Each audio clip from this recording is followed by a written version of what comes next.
السلام علیکم ورحمۃ اللہ وبرکاتہ۔ نحمدہ ونصلی علی رسولہ الکریم۔ معزز سامعین، آج انشاءاللہ العزیز معصوم بچی کا حسرتناک واقعہ آپ حضرات کے سامنے پیش کرتا ہوں۔ زمانہ جاہلیت کے اندر قبیلہ بنو تمیم میں بچیوں کو زندہ دفن کرنے کا ظالمانہ رواج کچھ زیادہ تھا۔ اس قبیلے کے سردار قیس بن جب اسلام لائے تو انہوں نے اپنی معصوم بچی کو اپنے ہاتھوں سے دفن کرنے کا حسرتناک واقعہ سناتے ہوئے کہا کہ یا رسول اللہ صلی اللہ علیہ وسلم، میں گھر سے باہر سفر پر گیا ہوا تھا۔ میرے بعد میرے گھر میں ایک بچی پیدا ہوئی۔ میں گھر میں ہوتا تو اس کی آواز سنتے ہی اس کو مٹی میں دبا کر ہمیشہ کے لیے خاموش کر دیتا۔ ماں جیسے تیسے اس کو چند روز تک پالتی رہی، مگر چند دن پالنے کی وجہ سے ماں کی ممتا نے کچھ ایسا جوش مارا کہ وہ اس تصور سے لرز اٹھی کہ باپ آ کر اس فرشتے کو مٹی میں زندہ دبا دے گا۔ چنانچہ میرے ڈر سے اس نے اپنی پیاری بچی کو اس کے خالہ کے یہاں بھیج دیا کہ وہاں پرورش پا کر جب بڑی ہو جائے گی تو باپ کو بھی رحم آ جائے گا۔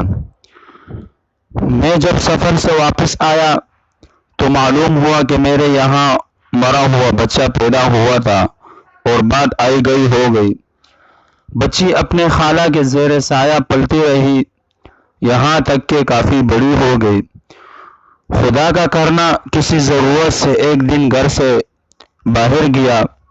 ماں نے سوچا کہ آج بچی کا باپ گھر نہیں ہے، کیوں نہ اس کو بلا لوں، اور ماں نے اس کو بلا لیا۔ شامت اعمال کچھ دیر بعد میں بھی گھر پر پہنچ گیا۔ کیا دیکھتا ہوں کہ نہایت خوبصورت بنی سنوری پیاری سی بچی گھر میں ادھر ادھر دوڑتی پھر رہی ہے۔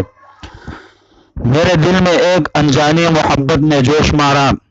بیوی نے میری نگاہوں کا اندازہ دیکھ کر بانپ لیا کہ پدری محبت جاگ اٹھی ہے اور خون کا اثر رنگ لے آیا ہے۔ میں نے بیوی سے پوچھا، نیک بخت، یہ کس کی بچی ہے؟ بڑی پیاری بچی ہے۔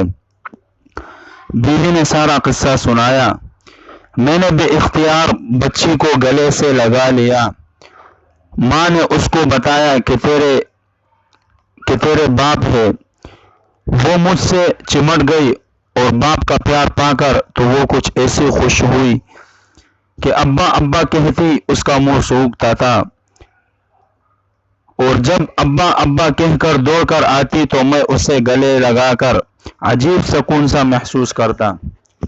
اسی طرح دن گزرتے گئے اور لڑکی پیار اور محبت کے سائے میں ہر فکر سے بے پرواہ پرورش پاتی رہی، مگر اس کو دیکھ کر میں کبھی کبھی سوچتا تھا کہ اس کی وجہ سے مجھے داماد والا بننا پڑے گا۔ مجھے یہ ذلت بھی برداشت کرنا ہوگی کہ میری لڑکی کسی کی بیوی بنے گی۔ میں لوگوں کے سامنے کیا منہ دکھاؤں گا؟ میری تو ساری عزت خاک میں مل جائے گی۔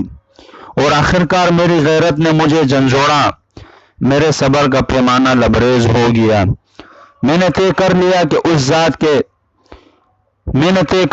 اس ذلت کے سامان کو دفن کر کے ہی دم لوں گا، اور میں نے بیوی سے کہا، بچی کو تیار کر دو، ایک دعوت میں ساتھ لے کر جاؤں گا۔ بیوی نے اس کو نہلایا دھلایا، صاف ستھرے کپڑے پہنائے اور بنا سنوار کر تیار کیا۔ بچی خوشی سے چہک رہی تھی کہ ابا جان کے ساتھ جا رہی ہے، اور میں اسے لے کر ایک سنسان جنگل کی طرف روانہ ہو گیا۔ بچی کو دتے پانتے میرے ساتھ چل رہی تھی، اور مجھ سنگ دل پر یہ جنون سوار تھا کہ جلد از جلد اس شرم کی پوٹلی کو مٹی میں دبا دوں گا۔ بچی کو کیا خبر تھی؟ معصوم بچی خوشی میں کبھی میرا ہاتھ پکڑتی، کبھی مجھ سے آگے آگے دوڑتی، کبھی پیاری زبان سے باتیں کرتی، یہاں تک کہ میں ایک جگہ جا کر رک گیا۔ پھر میں نے زمین میں ایک گڑھا کھودنا شروع کیا۔ بچی حیران تھی کہ ابا جان یہاں سنسان جنگل میں یہ گڑھا کیوں کھود رہے ہیں، اور پوچھتی، ابا یہ کیوں کھود رہے ہو؟ اسے کیا خبر تھی کہ ظالم باپ اس چہکتی پھول سی بچی کے لیے قبر کھود رہا ہے تاکہ ہمیشہ کے لیے اسے خاموش کر دے۔ گڑھا کھودتے ہوئے جب میرے پہروں اور کپڑوں پر مٹی آتی تو معصوم بچی اپنے چھوٹے چھوٹے پیارے پیارے اور نازک ہاتھوں سے مٹی جھاڑتی اور توتلی زبان میں کہتی، ابا آپ کے کپڑے خراب ہو رہے ہیں۔ میں نے گہرا گڑھا کھود لیا تو ایک دم اس بے گناہ ہنسی کھیلتی بچی کو اٹھا کر اس گڑھے میں پھینک دیا اور جلدی جلدی اس پر مٹی ڈالنے لگا۔ بچی مجھے حسرت سے دیکھتی ہوئی چیخ رہی تھی، ابا جان، میرے ابا جان، یہ کیا کر رہے ہو؟ ابا کیا کر رہے ہو؟ ابا میں نے کچھ بھی تو نہیں کیا۔ ابا آپ مجھے کیوں مٹی میں دبا رہے ہو؟ اور میں بہرا، اندھا اور گونگا بنا اپنا کام کرتا رہا۔ یا رسول اللہ، مجھ سنگ دل اور ظالم کو ذرا بھی رحم نہ آیا۔ بچی کو میں نے زندہ دفن کر کے اطمینان کی سانس لیتا ہوں۔ بچی کو میں زندہ دفن کر کے اطمینان کی سانس لیتا ہوں وہ واپس آ گیا۔ معصوم بچی کی مظلومیت، بے بسی کا یہ حسرتناک واقعہ سن کر رحمت عالم صلی اللہ علیہ وسلم کا دل بھر آیا۔ آنکھوں سے ٹپ ٹپ آنسو رواں ہو گئے۔ آپ روتے تھے، آپ رو رہے تھے اور کہہ رہے تھے، آپ رو رہے تھے اور کہہ رہے تھے کہ یہ انتہائی سنگ دلی ہے، جو دوسروں پر رحم نہیں کھاتا خدا اس پر رحم نہیں کھاتا۔ وآخر دعوانا ان الحمد للہ رب العالمین۔